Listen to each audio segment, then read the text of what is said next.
reliable, and renewable energy is right in our wheelhouse. We are the energy experts. Now imagine a future where every rooftop in your city across the country is covered in state-of-the-art solar panels installed by licensed, qualified electricians and registered apprentices. Green buildings designed to not only save energy, but to build and last Canada's harsh climate. At the IBEW, we have the training, the mentors, and the highly skilled workers to do just that. All we need are the partners in government that are willing to do the same. We need to remember the good-paying jobs that would be created, good jobs and apprenticeships for local workers and underrepresented groups like women, Indigenous peoples, and new Canadians. Much like what Premier Horgan just mentioned in his remarks, what he's doing in BC with community benefit agreements can be mocked and imitated across the country. We can be doing the same thing. Not to mention the training that we can provide these workers to give them the skills they need for a long, prosperous career. With investments in major infrastructure projects, including hydroelectric, wind, solar, geothermal, and other sources of clean, reliable power that will provide innovative paths to a just and prosperous work in society and careers for Canadians. Now, before we bring out our panel, I have the opportunity and honor to introduce our moderator. Mr. John Hondrick is the chair of the Toronto Star Corporation since 2009, following a distinguished career in media and publishing. Mr. Hondrick has began his career in the newspaper industry with the Ottawa Citizen here in 1973. He later joined Toronto Star in 1976 as a reporter and eventually became the chief of the Star's Ottawa Bureau, eventually later chief of the Washington Bureau. I know he's glad, proud to be out of that office now. Now, after a stint as deputy city editor, he was appointed business editor of the Star in May 1984. The position he held until he took a leave of absence in '86 to go over to London, England, where he took several postgraduate studies in economics and international trade at the London School of Economics. At the same time, he wrote Arctic Imperative, published in the fall of 1987 by the University of Toronto Press, in which he outlined the serious dangers threatening Canada's north, something we are still talking about today. He served as editor of the Toronto Star from 1988 to 1994 and publisher from 1994 to 2004. He has an honors degree in political science and economics and a bachelor's degree of law from the University of Toronto. He currently serves on the boards of the Atkinson Fellowship, the Missioner Fellowship, the Martin Goodman Fellowship, the Mowat Center, the Nature Conservancy, and Seneca College. He has received honorary degrees from Victoria University, Ryerson University, and King's University. Mr. Hondrick was appointed a member of the Order of Canada in 2004, a member of the Order of Ontario in 2006, and a member of the Canadian News Hall of Fame in 2014. So we're able to take him out of his spare time. He found some time to join us here this morning. We had a little chat backstage, and it was interesting that I'm introducing him, because in his role at Toronto Star, he actually negotiated with members of the IBEW, which we still represent there today. So without further ado, please give a warm, progressive welcome to this panel's moderator, Mr. John Hondrick.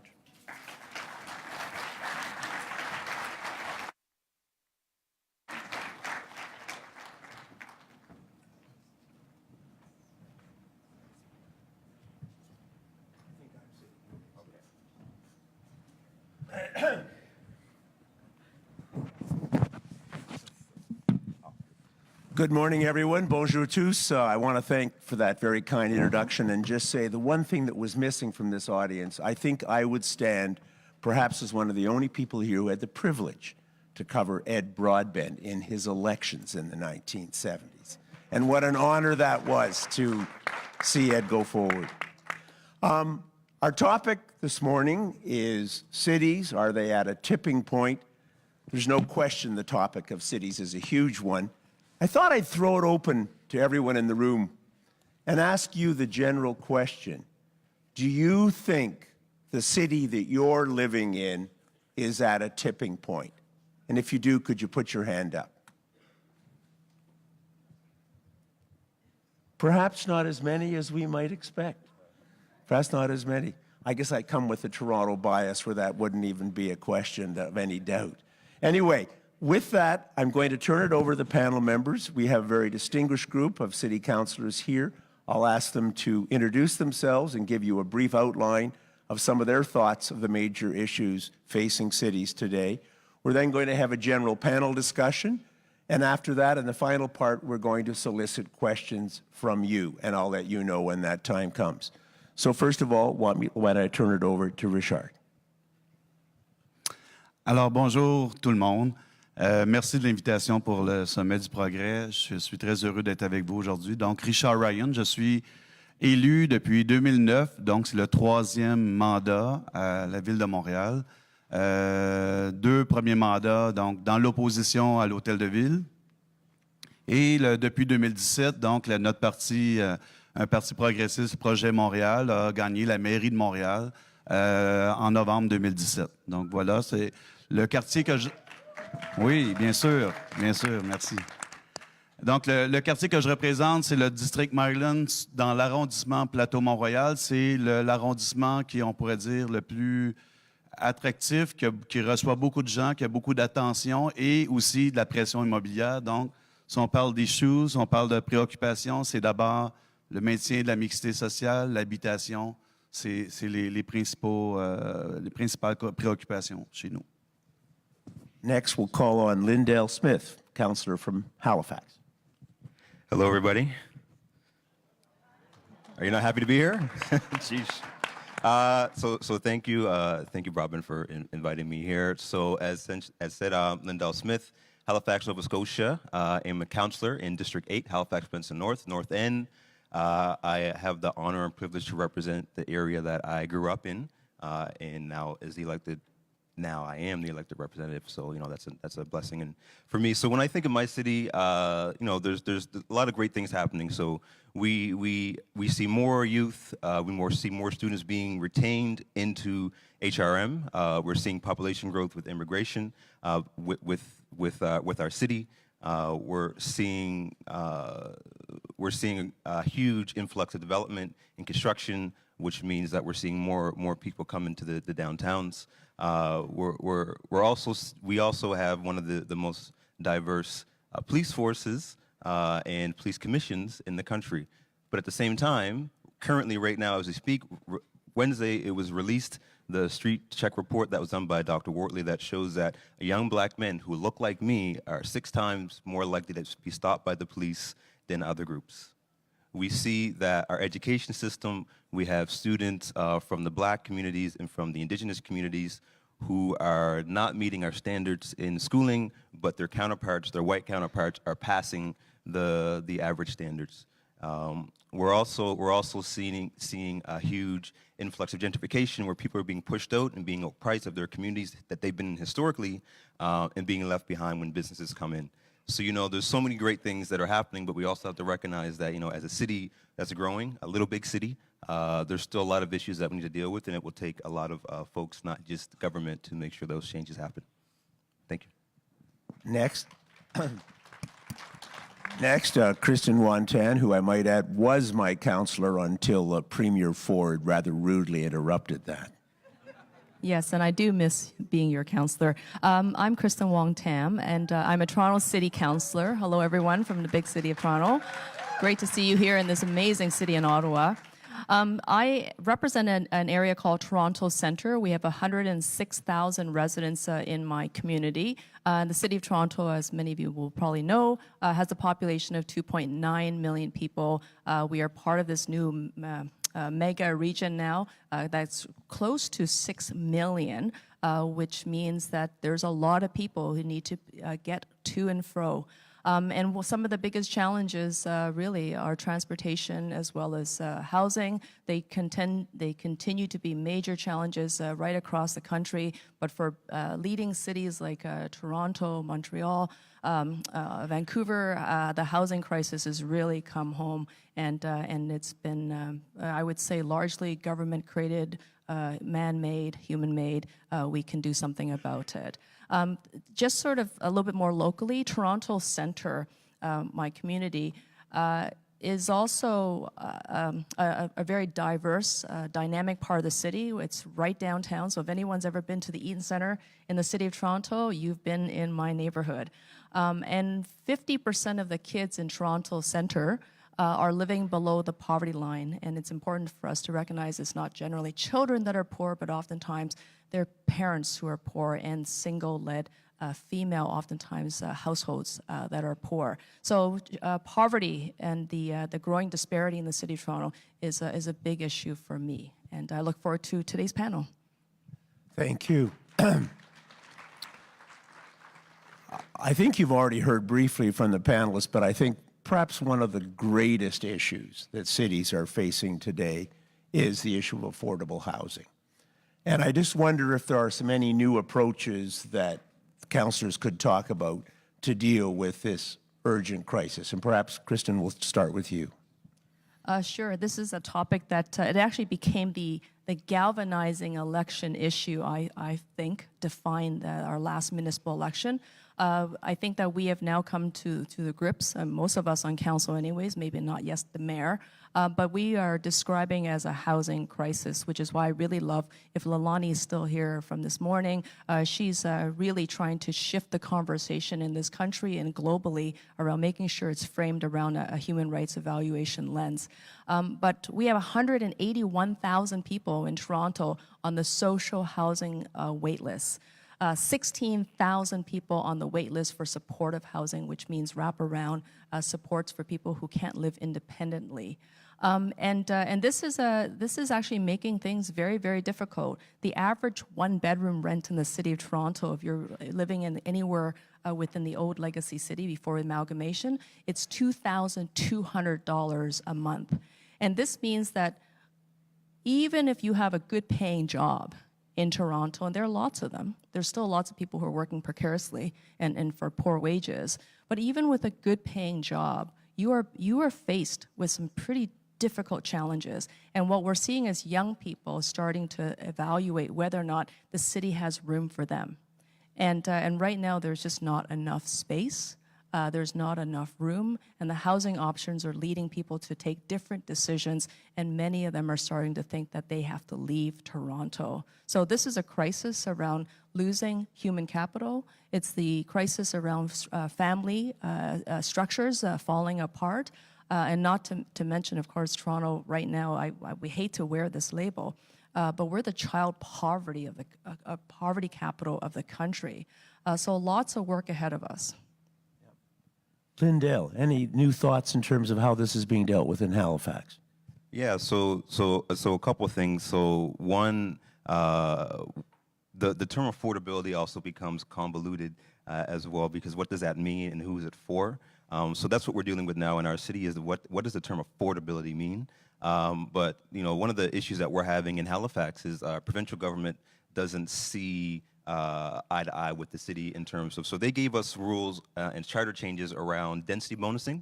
So when a developer comes in, if they want more than what they're allowed to build, then the extra, we can apply affordable housing to that extra floors or whatever density they're looking for.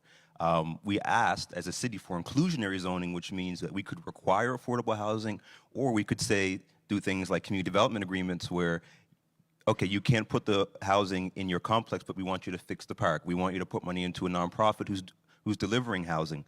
And our province felt that was too much power for the municipality. So the only thing they gave us, well, if somebody wants to do more, then you can do that. And so the way that I look at it is, as a city, if we are only requiring it when somebody wants more, and a small percentage, we're not really dealing with the core issue of housing, which relates to the social determinants of health and all the other things around that. So that's one way, and we're also seeing an influx of Airbnbs, especially in my district, which is closer to downtown, just outside. So it's for folks who don't want to be downtown but want to be close, Airbnb is the way to go, and we're seeing a lot of housing being lost on the stock because they're being used as Airbnbs. I have residents who are being pushed out of their homes or their rental homes because the owner wants to Airbnb it and make money and not have to pay taxes to our province. So there's a lot of issues that are happening around affordability that have so many layers to it. Richard, Montréal. Oui. Le problème du logement, on a souvent eu la réputation à Montréal que la pression immobilière était moins présente qu'ailleurs au Canada, notamment Toronto, Vancouver, mais ce n'est plus le cas. La pression elle est de plus en plus là, on le sent. il y a des stratégies de promoteurs et de propriétaires pour justement évincer des locataires qui payaient les anciens prix, donc avec des augmentations limitées. Donc, pour ça que notre équipe, quand on a fait la campagne en 2017, on s'est engagé à faire 12 000 logements sociaux et abordables. C'est pas facile à faire. Par contre, il faut de l'argent du gouvernement du Québec. Il faut que des règles suivent. On s'est engagé à faire un règlement cette année pour de l'inclusion, forcer l'inclusion en logement social et abordable dans toutes les constructions qu'il y aura à Montréal, toute nouvelle construction en immobilier, donc 20 social, 20 abordable et 20 familial. Donc, ça devrait être voté d'ici la fin de l'année. Mais au-delà de ces promesses-là, au-delà de ces engagements-là, moi, j'ai pris un mandat qui m'a été confié par la mairesse de Montréal, Valérie Plante, sur la question de Airbnb. On s'est aperçu qu'effectivement, les résidences de touristes, les résidences à court terme, a retiré énormément de logements à Montréal. Il y a le professeur David Washmuth de McGill qui étudie la situation. On équivaut à peu près à 5 000 logements retirés. Airbnb ou résidence de touristes, c'est fine quand on le fait chez eux, on s'en va 3 semaines en vacances et on le loue temporairement. Mais c'est pas qu'est-ce qui se passe. Qu'est-ce qui se passe, c'est un peu comme à Halifax, c'est-à-dire que les gens enlèvent les locataires, on le loue toute l'année pour faire de l'hébergement touristique. Et là, ça crée un problème. On évalue à 5 000 logements. C'est énorme. Parce que même notre administration, si on s'engage à faire 12 000 logements et de l'autre côté, il y a 5 000 logements qui est retiré du marché de l'habitation, c'est un problème. Donc, on a resserré les règles de zonage pour que ça puisse se faire.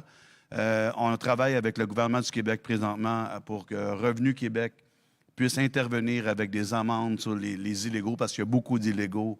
Peut-être c'est un peu la même chose, parce que c'est très difficile à apprendre, mais il y a présentement un travail de collaboration. Je dois dire, heureusement, c'est pas toujours facile de travailler avec les autres paliers du gouvernement, mais dans ce cas-là, il y a un travail de collaboration et on espère que les mesures coercitives vont faire ramener quelques milliers de logements dans l'habitation, dans la vraie habitation.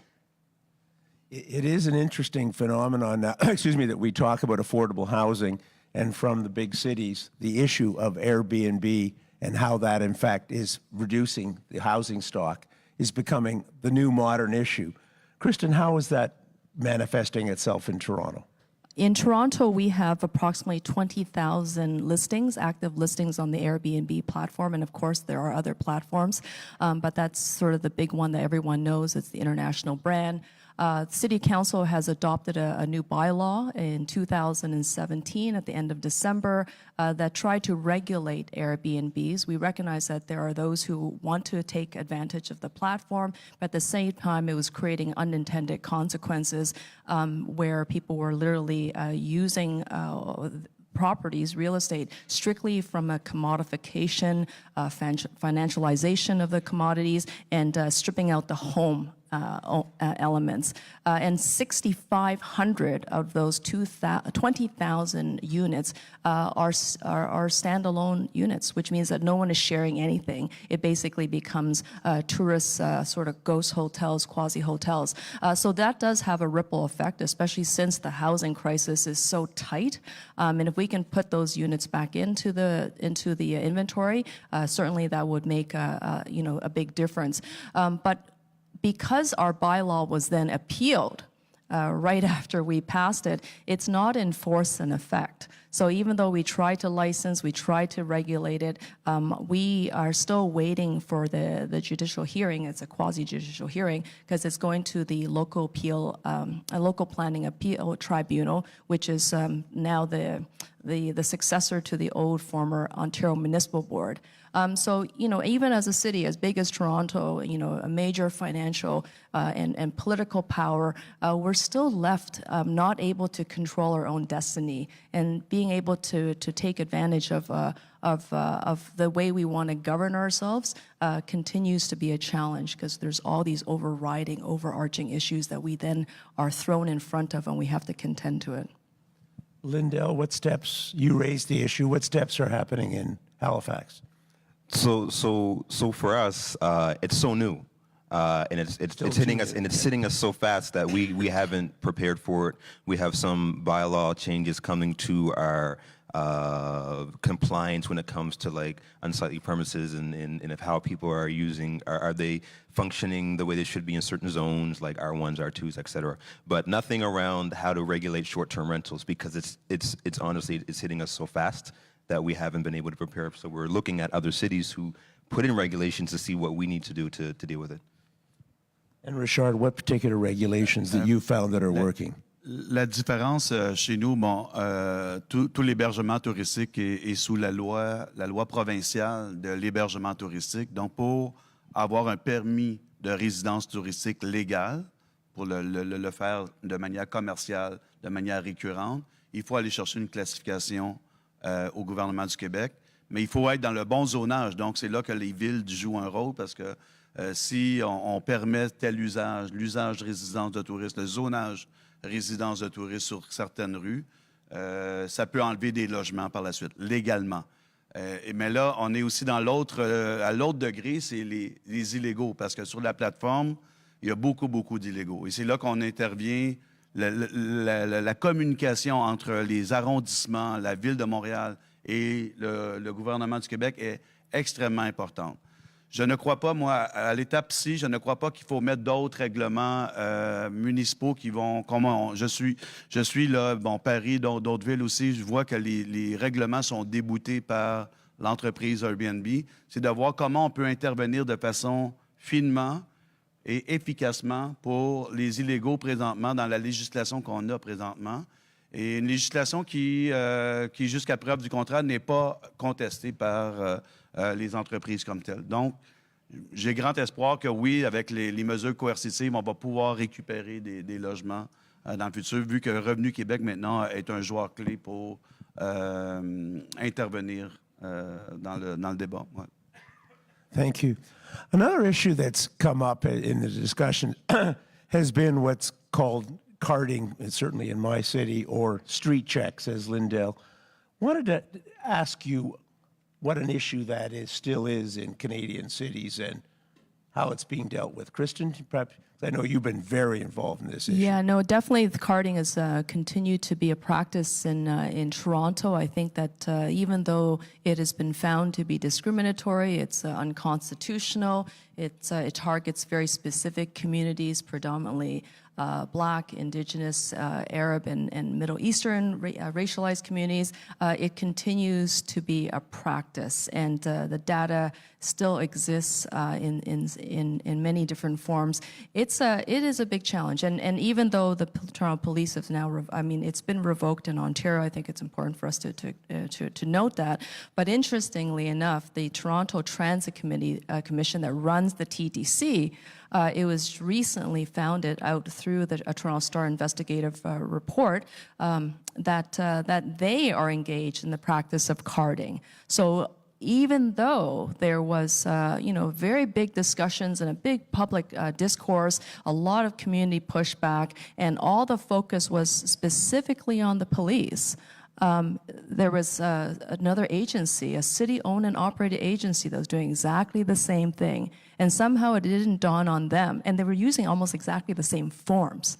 And they were collecting the same information. And somehow there was no governance to the fact that one agency, one Toronto Police Division, one actor and agent of the state was called out for this racist practice, while another one was doing exactly the same thing. And the fact that they didn't see themselves in that conversation, I think, is a big problem. And what happened is that we know that racialized people who are using public transit were being taken aside more often than others and asked for personal information that they didn't have to hand over, and oftentimes done solely on the judgment and on their appearance, which was horrible. And so, government has got to be held to account, and I will take this on personally. I think we all have to, especially if we hold a position of power. And even though the Toronto Transit Commission has its own commission, We own it. The City of Toronto owns and operates it. We own all the shares, and final responsibility rests right here. Lindell, you raised this as an issue in Halifax. Perhaps you can describe the situation. I think we're all a little surprised to hear what you've been relating. So, this could be a whole discussion on itself. So just to give some context, so, Nova Scotia, Halifax, so Nova Scotia has one of the oldest populations when it comes to Black Canadians in Canada, goes back 400 and something years. So saying that, when you look at all of the historic issues that have happened, Africville, if you're not familiar, Africville was a community that was bulldozed by the city. They took the people and moved them into housing, and then housing creates a bunch of other issues. None of the people that lived in Africville, a very small percentage, like 1 or 2%, were on social assistance. When they were pushed out of Africville, they were then, I think it was 90% of them were now put on social assistance because now they didn't have ownership of anything. They were put into a system. So, when I think of the issue of street checks, it's just continuing that systemic issue that we've seen through our century for people of color, people of racialized backgrounds. So, I wasn't surprised when it happened and when the data came out, as communities who understand what it means to be discriminated, help me out here, people. Discriminated against, and also, when you know that certain practices have racial bias to them, you're not surprised. And when you get one of the things I said when I speak about it is, like, I really feel for the community who had to share their trauma once again and be studied once again to tell people once again that this is an issue. So, what I hope that comes out of this is all of the people who are surprised and are feeling hurt by it look at this as a moment to say we need to stop this practice in any way that we can, and that the government responds to it in a proper way. And we've seen some response from our government. Yesterday, our minister said that street checks will stop when it comes to quotas when police are out patrolling, but that doesn't truly address the issue because, truthfully, we don't know if, when, and how much those quotas are being enforced on the force. So, it's a broader issue, and I just think this continues to show that we need to deal with what's happening. And all you have to do is go across the bridge and see what's happening in Quebec to see that there's so many things happening to racialized people in Canada, and we need to address it and make things happen, change. Richard, how is Montreal dealing with all this, perhaps in a different way? Le profilage racial n'est pas... on n'est pas à l'abri du profilage racial. Il y en a plusieurs exemples, que ce soit des trucs d'identification, que ce soit même de la brutalité policière, ou même récemment dans le métro avec des agents de la Société de transport de Montréal. Évidemment, je pense que c'est un gros travail à faire de formation des policiers, des forces policières aussi. Il y a eu, heureusement, la commission sur la sécurité publique à Montréal a ouvert, depuis notre administration, de faire des séances publiques avec les forces policières chaque mois. Donc, c'est quelque chose de nouveau pour essayer d'emmener de la transparence aussi dans la gestion policière. Aussi, en parallèle, il y a eu tout le débat, sur les caméras portables ou non. Ce débat-là, même si on est arrivé à la conclusion qu'il ne fallait pas l'implanter maintenant pour des questions de coût et d'efficacité. Je pense que c'est quand même important d'avoir eu ce débat-là. Il faut continuer aussi à emmener d'autres types d'éléments qui pourraient essayer de contrer ce niveau de profilage. Il y a peut-être de façon plus générale, vous avez suivi peut-être le débat. Hier, il y a eu l'annonce du nouveau projet de loi provincial sur la laïcité. Ça amène d'autres types de profilage, évidemment, dans les rues. Ça amène pour les femmes, entre autres les femmes voilées. Il y a des choses qu'il faut être alerte. Je suis content que la mairesse Valérie Plante a vraiment fait un statement important de dire qu'à Montréal, c'est Montréal qui va avoir à subir, la population montréalaise qui va avoir à subir ces interdictions de signes religieux-là au travail. Donc, vous voyez, il y a plusieurs angles qu'on peut traiter la question. Puis, je pense que l'idée, c'est qu'il faut être alerte, puis il faut voir comment on peut être sur tous les plans, travailler là-dessus. Thank you. Okay, let's move it to another area completely, and that is the whole issue of governance. And I know often eyes roll over, but we all know and been told cities are the creatures of provinces. We all know that when the Fathers of Confederation drafted the Constitution, Canada was 80% rural, 20% urban. That number, excuse me, has completely flipped. We now live in an urban country, yet the government structure in no way reflects the reality of the country we're living in. What should we do about this? Kristyn? Yeah, no, I mean, this is a big issue for us in the City of Toronto, and I think that, and this has now become a big issue for cities. I think FCM has been saying for some time is that we need to have more control in local government, especially since this is where people are living, and we can't be running to the province or the territories or the national government for permissions. Not having cities enshrined in the constitutions is a problem.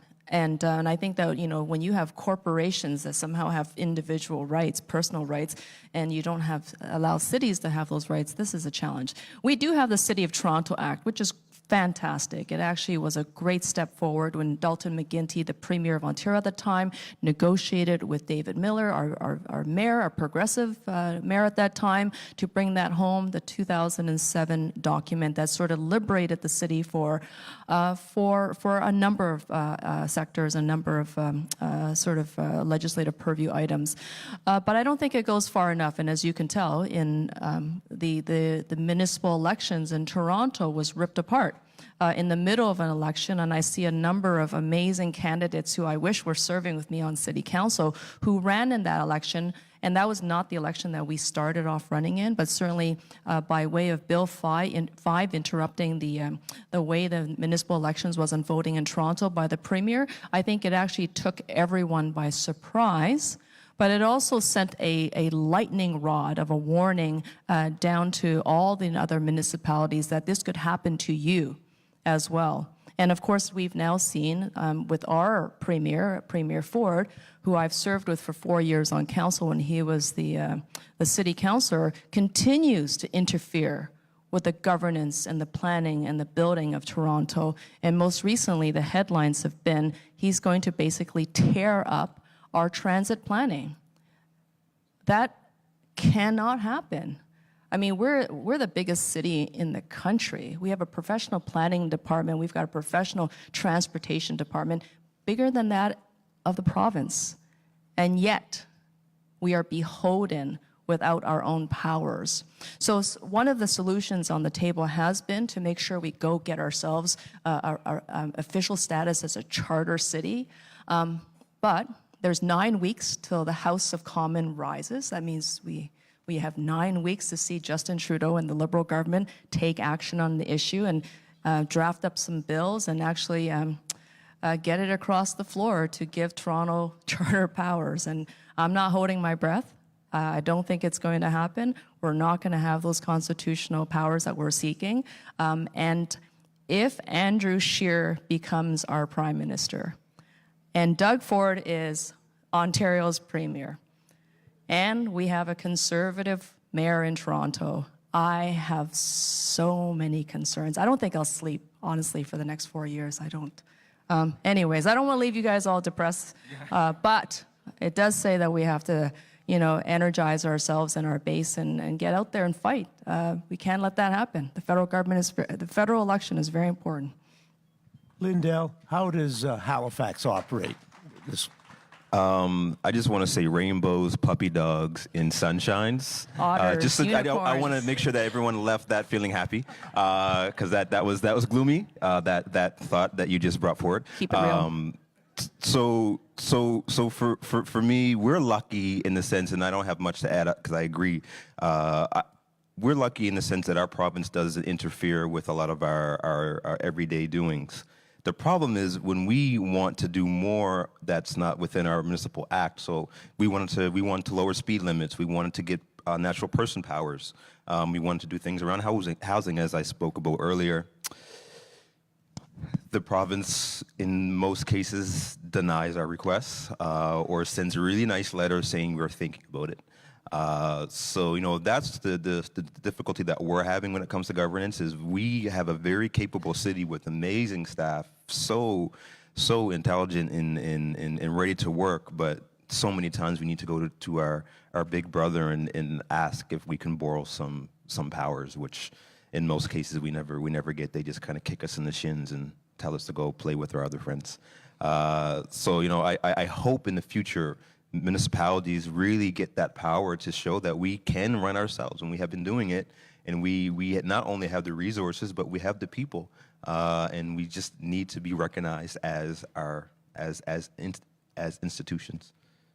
Richard, Montreal, much different in terms of how things are organized. Oui, c'est différent. Je regrette beaucoup la situation que nos collègues de Toronto ont vécue avec la loi 5. C'est sûr que ça a été évoqué aussi au Québec, cette notion de dire on voulait qu'il y ait trop d'élus, puis alors ça a été évoqué, mais c'est disparu du radar. Ça n'est plus là présentement. Je pense que ce qu'il faut reconnaître, bon, il y a eu quand même une loi de la métropole en 2017, là, que le gouvernement du Québec a reconnu Montréal comme la métropole du Québec avec certains pouvoirs de plus, qui est une bonne avancée, mais c'est pas assez loin. Parce que dans le contexte des changements climatiques aujourd'hui, on le voit dans les villes aux États-Unis par rapport au gouvernement, des fois d'État, mais surtout du gouvernement central.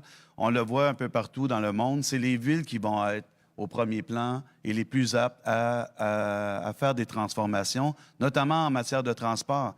Et si on n'a pas l'ensemble des pouvoirs pour qu'il peut prendre ces décisions-là et les budgets qui viennent avec, autant je disais des bonnes nouvelles pour Montréal, le Québec, mais pas plus tard que la semaine dernière, lors du budget provincial, les nouvelles n'ont pas été très, très réjouissantes pour le transport en commun et pour la ville de Montréal.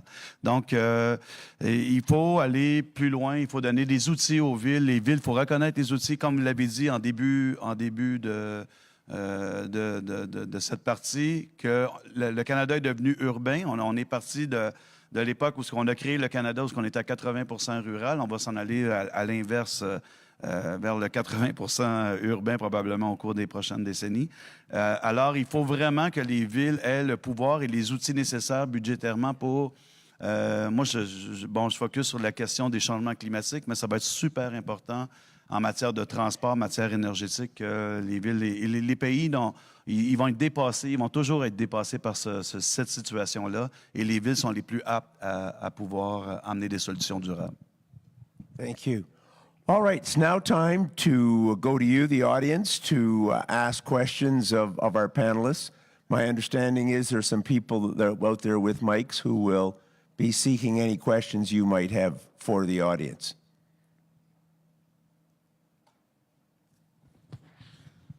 Are the people with, I can see hands rising, but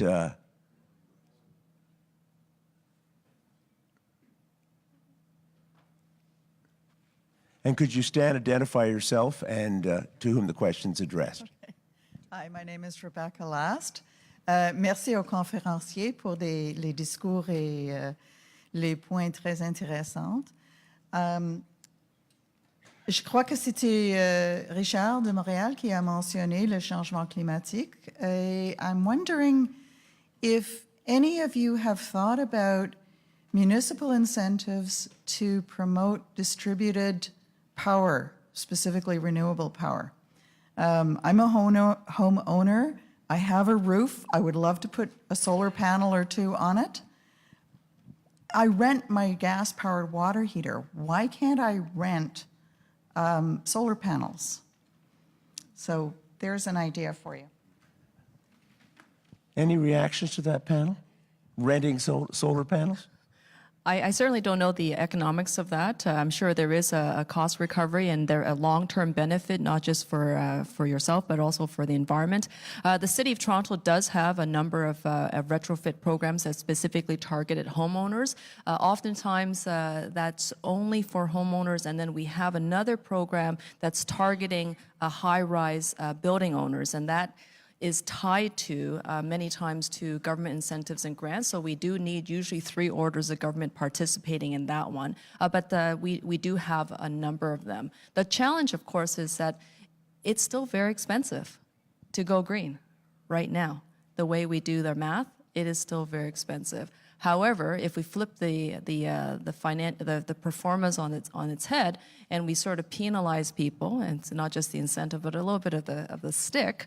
And I think this is where my colleague Mike Layton came into some conflict with Premier Notley as well as Jason Kenney, who wanted to take her job, because he's actually put together a proposal that perhaps cities, governments should be able to recover the cost for climate change and move to climate positivity by being able to send the bill to big polluters and oil companies.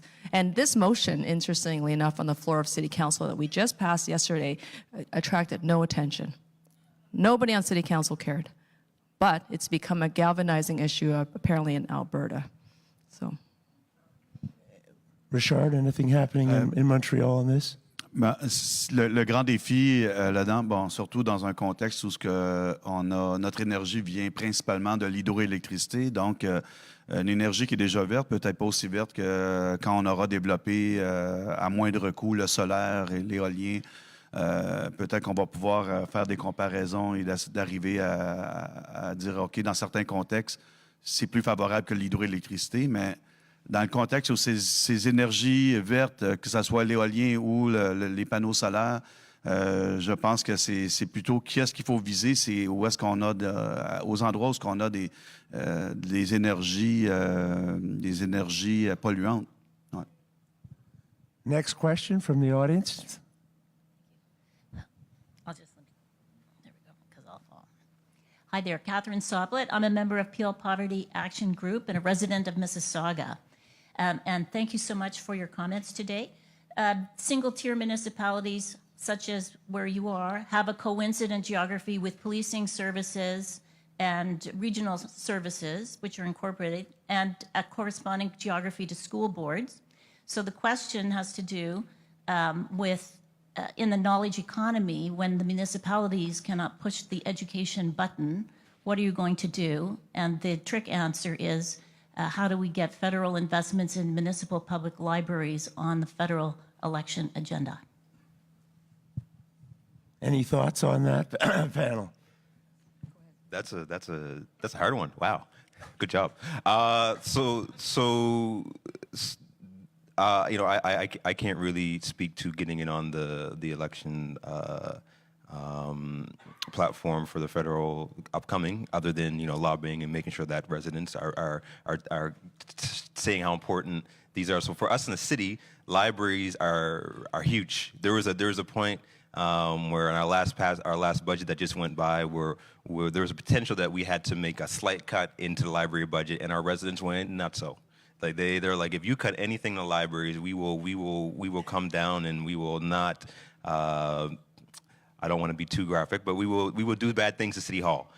So as a city, we definitely value our libraries, and we also, in terms of the police force, we have an interesting model. So I think we're one of the only cities that have a joint relationship with our city police and the RCMP. So we have a joint coverage police force where RCMP and HRP, Halifax Regional Police, work together in police our rural areas and our urban cores. So that alone, we have this natural relationship with the federal government. Even though we are governing, quotations, the RCMP, we have no legislation over them because they're still a federal body, and we just share this interesting relationship. So yeah, that was, I don't know if that answered your question, but in our city, there's a kind of a funny relationship between federal government. I can't resist a little bragging for Toronto, because on a per capita basis, the Toronto library system is the most successful in the world. It's an incredible story. Kristyn, and I know there's a city committee that, is there need for funding, or it seems to be working, it seems to be a success story? I mean, I do believe that Toronto Public Library is an absolute success story in the city of Toronto. Jurisdictions send their staff over to study what we're doing right. I think there are big conversations on how these libraries are going to be run. I'm actually not sure if we're going to get that onto the federal election agenda. It seems unlikely. But I can tell you that the changes that are starting to come from the libraries is that they're becoming much more than just spaces to go buy to get your book. We at the City of Toronto are looking at libraries as well as community centers to become much more than that. So they have become dynamic community hubs. And this is actually very important because when the province of Ontario stripped away $3 million approximately for funding for after-school program specifically for vulnerable students, you're trying to keep them occupied, you're trying to keep them in those programs, that has a ripple effect on cities. And of course, these services come out of schools, and when the schools don't get that funding, what may happen is that the service is not delivered. I represent a neighborhood that is called Regent Park. It's 69 acres of Toronto community housing land that's going through massive revitalization. There's a shooting in my community there every single day. What we don't hear about is that, but when we do hear about the shooting is when a bullet pierces a body. That's when it makes the news. But every single day there's a shooting. And what these kids need and what our youth need is access to youth hubs, quality after-school programs to sort of make sure that they're busy between that sort of 4 to 6 hour time slot.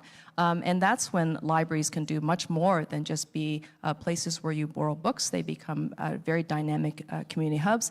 The City of Toronto had an opportunity to fund a number of them, 10 in total, and in our 2019 budget, and we did not do that. So when the province doesn't invest in those school programs, we need those youth hubs. We also see that in this case, the City of Toronto didn't step up and fill that gap. And I do think that overall, in the long run, this is important, is that as we're not getting perhaps the full level of participation and cooperation with our provincial or territorial governments, there's going to be a lot more pressure from residents of cities to expect the city to step up and to expect the federal government, while we have a friendly government, friendly-ish government, is to work directly with municipalities. I think we have time for one more quick question. Yes? Bonjour, je m'appelle Rachel. Je travaille avec le réseau pour l'alimentation durable. I work for Food Secure Canada and we're based out of Montreal. So my question is c'est pour Richard, ça porte sur Montréal, mais c'est pour les autres panélistes aussi parce que j'imagine que vous vivez des expériences similaires. Donc, à Montréal, il y a des quartiers Maryland et Parc Extension où j'habite, où il y a beaucoup de changements. Il y a beaucoup d'investissements des grosses industries comme le Facebook ou Microsoft, investissements technologiques, qui changent beaucoup l'affordability of these neighborhoods. Je voulais savoir comment préserver la mixité sociale face aux investissements puis des développements comme ça. Sortir du marché. Je pense que sortir du marché dans le sens que ce soit la gentrification, puis mes collègues sont préoccupés aussi par la gentrification et la pression immobilière. Quelquefois, j'aime mieux parler de pression immobilière. On a parlé d'habitation. C'est la même chose dans les secteurs d'emploi ou dans le secteur commercial. Des grandes zones comme les nôtres, qu'on parle de Maryland, Parc Extension, tout ça, il y a beaucoup de pression immobilière parce qu'il y a une grande attractivité. Et autant dans le secteur d'emploi, si on veut préserver, par exemple, les ateliers d'artistes, mais il faut les sortir du marché. Il faut arriver à dire que ce soit la ville ou que ce soit des regroupements, il faut sortir des immeubles du marché et les mettre à l'abri de la spéculation immobilière. La même chose au niveau commercial, parce qu'on a vu aussi l'impact que ça a sur des petites rues commerciales quand il y a une grande pression immobilière, quand un loyer commercial passe de 3 000 $ par mois, 6 000 $ par mois, 10 000 $ par mois ou même 15 000 $ par mois, comme nous sur le boulevard La Maine, le boulevard Saint-Laurent à Montréal. Les petits commerçants ne peuvent plus rester là. Et c'est la même chose dans le secteur de l'emploi, où ce que la mixité sociale, pas juste dans l'habitation, mais aussi dans le secteur d'emploi ou dans le secteur commercial, disparaît. Donc, il faut sortir du marché des éléments, tout comme dans le logement social, on crée des coopératives ou on crée des HLM, mais il faut aussi que qu'on réfléchisse à des façons de sortir davantage un certain nombre de pieds carrés du marché spéculatif. Thank you very much. Well, we've had a wide-ranging discussion, and on your behalf, I would like to thank our three councillors for a lively discussion. So I'd invite you to thank.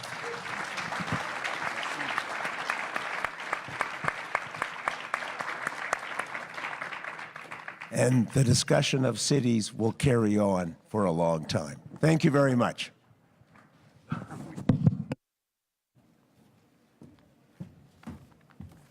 Thank you very much, the panel. What a great morning, and we have so much more coming up this afternoon after lunch. I have 4